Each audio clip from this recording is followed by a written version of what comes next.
সাবেক প্রধানমন্ত্রী BNP chairperson Begum Khaleda জিয়ার মৃত্যুতে শোকাহত বগুড়ার দলের নেতাকর্মী ও সাধারণ মানুষ। শোকাহত নেতাকর্মীরা ছুটে যাচ্ছেন শহরের নওয়াববাড়ি সড়কে জেলা বিএনপি কার্যালয়ে। দলীয় কার্যালয়ে কালো পতাকা উত্তোলন করা হয়েছে। কান্নায় ভেঙে পড়ছেন অনেক নেতাকর্মী। শোকাহত দলীয় নেতারা বলছেন, বেগম খালেদা জিয়ার মৃত্যু শুধু বিএনপির জন্য নয়, বরং পুরো দেশের জন্য, রাজনীতির জন্য অপূরণীয় ক্ষতি। বেগম খালেদা জিয়া কতটা মমতাময়ী ছিলেন, তার জীবনে অর্ধেকের বেশি সময় তিনি রাজপথে কেটে দিয়েছেন।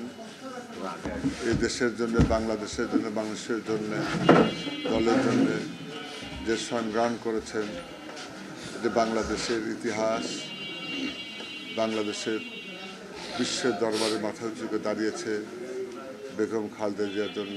বেগম খালেদা জিয়া শুধু বাংলাদেশের না, দক্ষিণ এশিয়ার মানুষের সবচাইতে মধ্যমণি ছিলেন।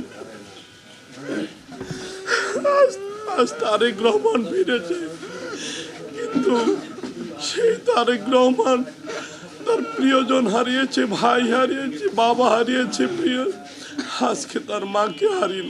নতুন এবং ফিরে আসা গ্রাহকদের জন্য নগদে চলছে ক্যাশব্যাক সহ প্রতিদিন হাজারো উপহার জেতার সুযোগ। হবে আশা আর ফেরা, সারপ্রাইজ সেরা।